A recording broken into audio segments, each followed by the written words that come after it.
안녕하세요. 오늘도 사연살롱을 찾아주셔서 감사합니다. 저는 50대 중반의 여성이에요. 저는 어릴 적에 아버지 엄마가 차례대로 돌아가시고 친척들이 저를 맡으려고 하지 않아서 보육원에서 자랐어요. 처음에는 삼촌들 이모들이 믿기도 했지만 시간이 지나면서 잊어버렸죠. 보육원에서도 학교에서도 힘든 일이 많았거든요. 학교에서는 제가 보육원에 있다는 걸 알면 아이들이 놀아주지 않았어요. 저도 모르게 소문이 나서 주변 애들 모두 저를 피하더라고요. 보육원에서도 아이들끼리 기싸움 같은 게 있어서 편하지 않았죠. 그런 시간들을 보내며 저는 희망을 조금씩 잃고 있었어요. 그러던 어느 날 보육원을 맡을 새 수녀님이 오셨어요. 원래 보육원을 맡았던 수녀님은 지병 때문에 요양원에 가셨다고 했어요. 새로 오신 수녀님은 저희 잠자리 이불부터 다 바꾸시고 공부할 공간도 따로 마련해 주셨어요. 얘들아, 니네가 지금도 잘하고 있지만 좀 더 규칙적으로 공부를 하면 훨씬 좋을 것 같아. 그러니까 여기 수녀님이 적어준 순서대로 공부방을 이용하는 거야. 알았지? 수녀님은 우리가 공부하는 데에 신경을 많이 써주셨고 먼저 책 읽는 모습을 보여주셨어요. 저와 다른 아이들도 덩달아 같이 공부하고 책을 읽게 됐죠. 그 후로 저는 학교에서 소외를 당하고 외로우면 책을 붙잡게 됐어요. 그랬더니 성적이 점점 올랐고 고아라고 무시하던 애들도 저를 보는 눈빛이 달라졌어요. 중학교 때는 반에서 5등 안에 꼭꼭 들었고 선생님들은 그런 제가 기특했는지 일부러 공부를 봐주기도 하셨어요. 고등학교 때는 반에서 10등 안의 성적을 유지했고요. 고등학교를 졸업하면 보육원을 나가야 됐기 때문에 고민이 많았어요. 할 수만 있으면 대학을 가고 싶었지만 지낼 곳을 찾기도 어려운데 불가능한 일 같았어요. 그때 수녀님이 성당에 다니는 공부방을 하시는 아주머니와 연결해 주셨어요. 아주머니는 제가 대학에 붙으면 공부방에서 지내게 된다고 했어요. 대신 아이들 가르치는 보조교사를 하는 조건이었죠. 저는 무조건 그렇게 하겠다고 했어요. 생각지도 못했던 방법이 생기니 공부하는 데에도 힘이 났어요. 수녀님, 정말 감사해요. 고등학교 졸업하면 어떡하나 걱정했는데 지낼 곳이 생겨서 이제 마음 편히 공부할 수 있을 것 같아요. 나한테 감사할 거 없어. 다 수연이 네가 열심히 하니까 다른 사람들도 잘 본 거지. 그러니까 공부 열심히 해서 대학 꼭 들어가. 저 진짜 열심히 할 거예요. 이렇게 절 도와주시는 분들 생각해서라도 힘을 내야죠. 잘할게요. 저는 그때부터 하루 4시간씩만 자면서 밥 먹는 시간에도 공부를 했어요. 그렇게 열심히 한 결과 원하던 대학의 영어교육과에 갈 수 있었어요. 보육원을 떠나던 날, 저는 수녀님을 잡고 펑펑 울었어요. 저는 수녀님 아니었으면 이런 날이 오지도 않았을 거예요. 너무 좋은데 막상 나가게 되니까 너무 섭섭해요. 보고 싶으면 언제든지 찾아오면 되는데 뭘 울어. 밥 잘 챙겨 먹고 너무 공부만 하지 말고 이제 놀기도 해. 알았지? 수녀님도 건강하세요. 그동안 정말 감사했습니다. 저 잘 돼서 꼭 인사하러 올게요. 라며 수녀님을 꼭 안아드리고서 보육원을 나왔어요. 공부방에서 처음 자던 날은 혼자 있는 게 낯설고 외로워서 계속 울었죠. 그래도 아주머니가 편하게 해주셔서 곧 적응할 수 있었어요. 학교를 다니느라 바빠지기도 했고요. 수업을 듣고 공부방에서 애들을 가르치면서 틈틈이 편의점 야간 알바도 했어요. 학교 공부도 잘해서 장학금을 타야 됐기 때문에 너무 피곤하고 힘들었어요. 그걸 본 아주머니는 제게 좋은 가외자리를 소개시켜 주셨어요. 이것저것 하느라 바쁘고 힘들 텐데 가해를 하면 그래도 편의점에서 일하는 것보다 나을 거야. 애들 둘 다 중학생이고 수학하고 영어 2과목 할 거니까 잘해봐. 감사합니다. 이렇게 제가 신세만 져서 어떡하죠? 그런 말 마라. 수연이 오고서 우리 공부방 애들 늘었잖아. 나도 애들 성적 많이 오르면 조금씩 수고비 떼줄게. 아주머니는 정말 성적 오른 애들의 수고비를 주셨고 저는 가회비와 그 돈으로 생활비도 하고 저금도 했어요. 조금씩이지만 매달 보육원에 돈도 보냈고요. 그렇게 바쁜 대학 4년을 마치고 저는 입시학원 영어 강사로 취직했어요. 교원 자격증도 땄지만 학교의 교사로 발령받기까지 좀 기다려야 되더라고요. 학교 선생이 되는 것보다 제 생활이 급했기 때문에 먼저 취직이 되는 일을 해야 했어요. 계속 공부방에서 지낼 수도 없는 노릇이었고요. 방 하나에 작은 주방에 딸린 방을 구해서 나름 이사를 했을 땐 그렇게 뿌듯할 수 없었어요. 본격적으로 학원 일을 하면서 보육원에 정기적으로 보내는 돈도 늘렸어요. 명절이면 아주머니도 찾아뵙고요. 수녀님은 은퇴하셔서 수녀원에 들어가셨기 때문에 1년에 한 번 정도밖에 뵐 수 없었어요. 그러다가 저는 학원에서 좋은 인연을 만나게 됐어요. 다른 학원에서 스카웃된 수학 강사였는데 첫눈에도 인상이 좋고 착해 보였어요. 실력도 있고 잘 가르치는데 학생들 질문에도 성의껏 대답해줘서 굉장히 평이 좋았어요. 저도 그 사람한테 호감을 느꼈죠. 제가 마지막 수업이 밤 11시에 끝나는 날이 있었는데 그 사람이 기다리고 있더라고요. 박소연 선생님, 저하고 야식 같이 드실래요?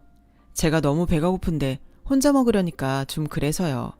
생각 없으시면 그냥 옆에라도 있어주세요.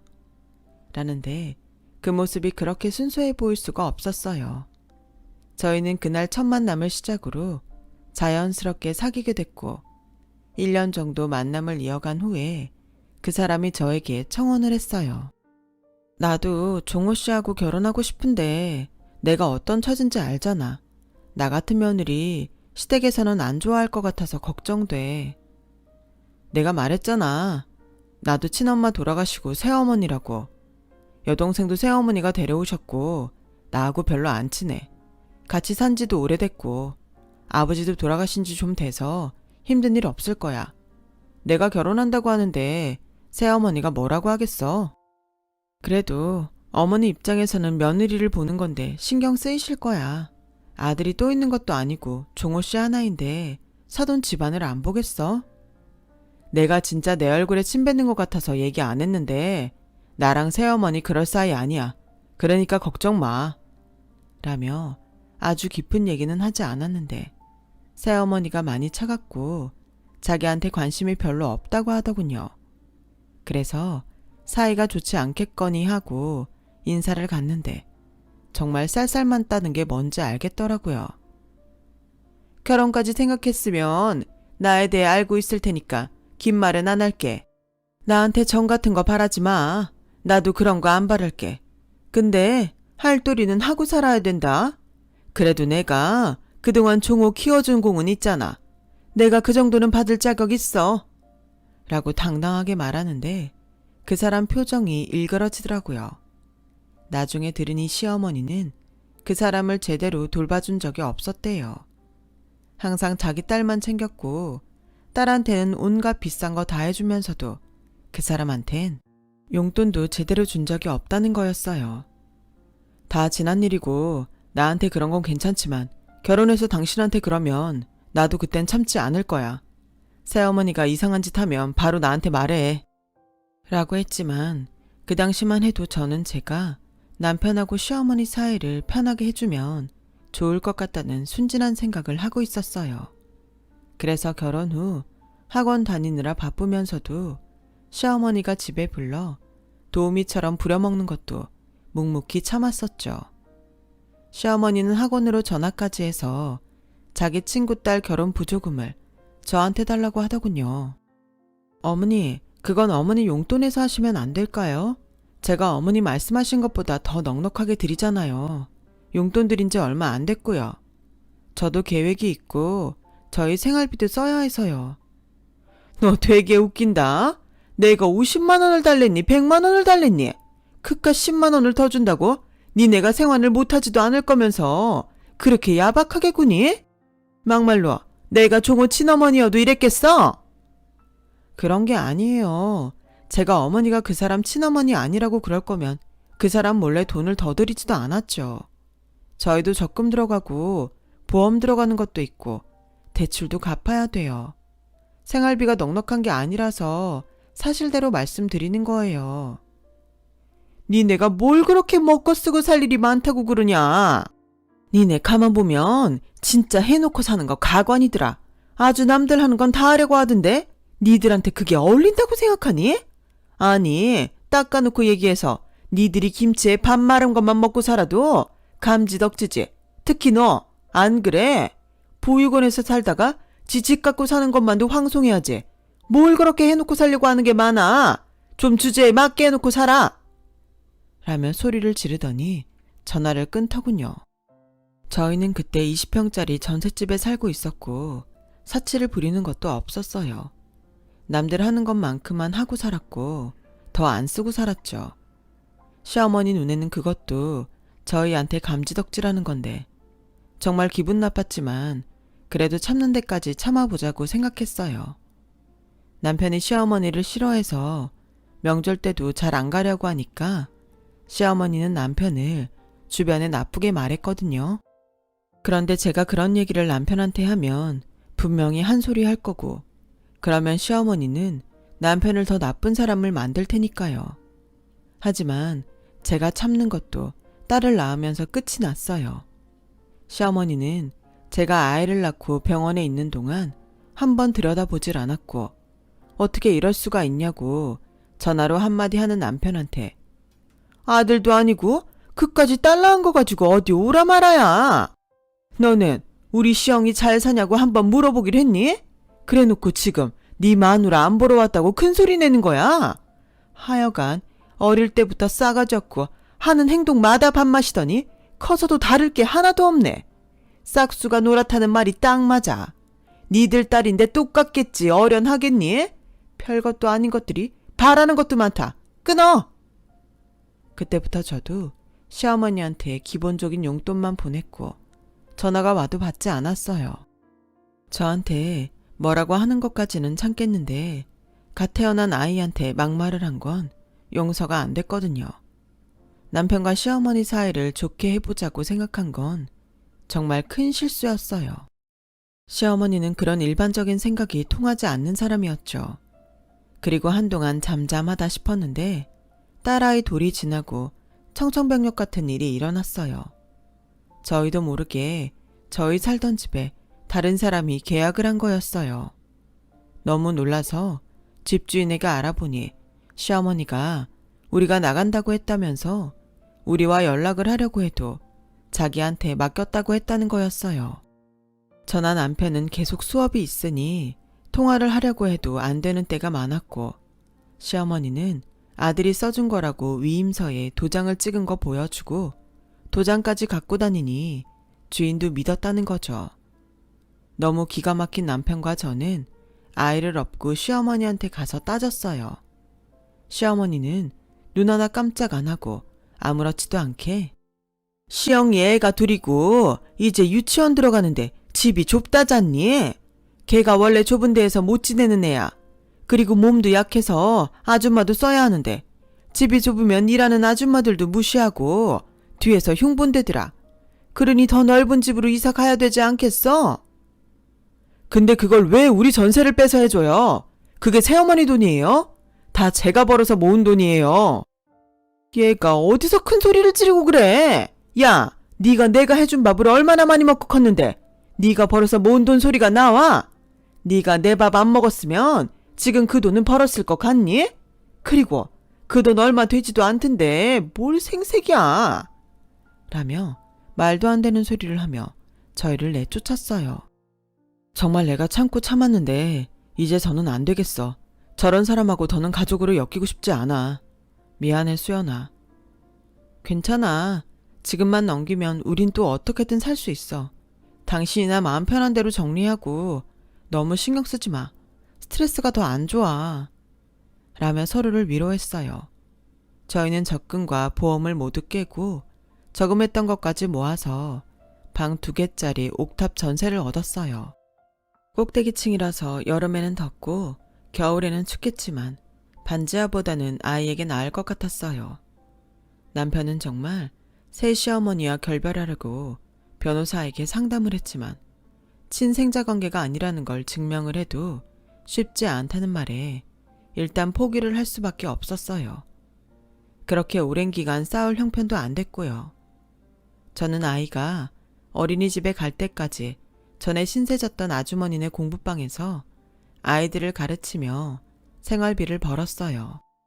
그리고 아이가 어린이집에 가면서부터 다시 학원에 나갔죠. 한 3년 정도 정신없이 살고 있는데 아주머니가 저와 남편을 부르셨어요. 내가 우리 고모 돌아가시고 유산을 좀 받았거든. 그래서 공부방 말고 정식으로 학원을 하고 싶은데 같이 했으면 좋겠어. 수연이라면 내가 뭐든 믿고 맡길 수 있고 종호 씨도 잘한다고 소문 났잖아. 내가 이젠 가르치는 거 힘들고 관리나 하려고 해. 그러니까 우리 한번 같이 해보자. 응? 저와 남편은 고민 끝에 아주머니와 함께 하기로 했어요. 아무리 남편이 잘 가르치고 입소문이 좀 났다고는 해도 새로 여는 학원의 학생들이 얼마나 찾아올지 여러모로 위험도 있었지만 저희가 열심히 해서 잘만 되면 지금보다 수입도 훨씬 나을 것 같았어요. 물론 어려운 일은 다 각오했고요. 저희는 아주머니와 함께 학원을 시작했고 남편과 저는 전적으로 학원에 매달렸어요. 특히 남편은 새벽부터 밤 늦게까지 학원 홍보도 하고 강사들과 학생들 관리도 하고 교재도 꼼꼼히 살피면서 온 힘을 쏟았어요. 그렇게 열심히 한 결과 저희 학원은 6개월도 안 돼서 안정적이 되었고 동네뿐 아니라 다른 지역에서도 학생들이 다니기 시작했어요. 아주머니는 정말 좋아하셨고 덕분이라며 남편에게 부원장 직함을 줬어요. 이렇게 빨리 자리 잡을 줄 몰랐는데 이게 다 김종호 선생 덕분이야. 내가 직원도 더 뽑을 거니까 앞으로는 일도 나눠서 하고 좀 편하게 지내. 수연아, 너도 열심히 해줘서 정말 고마워. 네가 영어 잘 가르친다고 여기저기 소문 다 나서 내가 요앞 시장만 가도 어깨가 으쓱해. 새로운 애들 성적이 올라야 학원 평판도 좋아질 텐데요. 지금까지 해온 거 까먹지 않게 더 열심히 잘할게요. 아우 됐어. 지금보다 뭘 더 어떻게 해. 여기 계속 다닌 애들 성적이 많이 올라서 그것만으로도 충분해. 다른 애들도 오를 거야. 두고 봐. 라고 하시며 저희에게 보너스도 두둑히 챙겨주셨어요. 저희는 강사를 뽑을 때 실력과 강의 능력을 굉장히 꼼꼼히 살펴봤고 그래서인지 학원 인기는 갈수록 더 높아졌어요. 주변에 학원들이 많아서 경쟁이 치열했는데도 저희 학원 학생 수가 다른 데보다 훨씬 많았죠. 그러면서 자연스럽게 저희 수입도 늘더라고요. 5년 후 번듯한 집으로 이사를 갔어요. 이사 가기 전날 유치원 다니는 딸과 남편과 함께 가족끼리 저녁 식사를 했죠. 시어머니한테 전세비를 강제로 빼앗기고 옥탑으로 왔을 땐 언제 집다운 집을 마련할지 눈앞이 캄캄했는데 이런 시간이 오니 마음이 벅차오르고 눈물이 났어요. 건강하게 잘 자라준 딸도 너무 고마웠고요. 엄마도 아빠도 바빠서 많이 놀아주지도 못했는데 명랑하고 밝게 커주니 대견하고 그저 예쁘기만 했죠. 오랜만에 새 식구가 좋은 시간을 보내고 집에 돌아왔는데 생각지 못한 사람이 집 앞에 있었어요. 바로 시어머니였어요. 왜 이렇게 늦게 다니니? 애도 어린데 여기서 한참을 기다렸잖아. 못 만나고 가나 싶었는데 다행이다. 라며 어제 본 것처럼 뻔뻔하게 말을 하자 남편은 금세 얼굴이 굳어서 상대도 안 하고 집으로 들어가 버렸어요. 저도 딸 손을 잡고 얼른 집으로 들어가려는데 시어머니가 제 팔을 덥석 잡았어요. 오랜만에 만났는데 인사도 안 할 거야? 지금 그냥 들어가 버리면 나 니네 학원 알아내서 거기도 쫓아갈 거야. 라는 말에 저는 딸을 먼저 들여보내고 시어머니와 집에서 좀 떨어진 데로 나왔어요. 듣자 하니 니네 돈 좀 번 거 같은데 그동안 나한테 생활비 안 보낸 거 이번에 한꺼번에 받아야겠다. 그게 무슨 말도 안 되는 소리예요. 저희가 생활비를 왜 줍니까? 저희 전세 뺏어간 거 잊으셨어요? 그날로 어머니하고 저희는 끝인 거예요. 언제 누가 끝났다고 하니? 나는 그런 적 없다. 너희가 일방적으로 말도 없이 사라져서 늙은 사람 부양도 안 했잖아. 아무리 내가 계모라고 해도 그러는 거 아니다. 백날 애들 가르친다면서. 니네 인상은 왜 그 모양이야? 사람이 돼야지. 말 같지도 않은 소리 그만하세요. 저희한테 그런 거 요구하시면 안 되죠.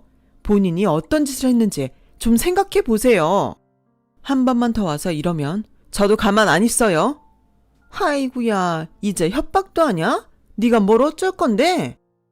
남편이 무서워서 상대 안 하는 줄 알아요? 당신네들 더러워서 상종 안 하는 거예요. 제가 그러라고 했고요.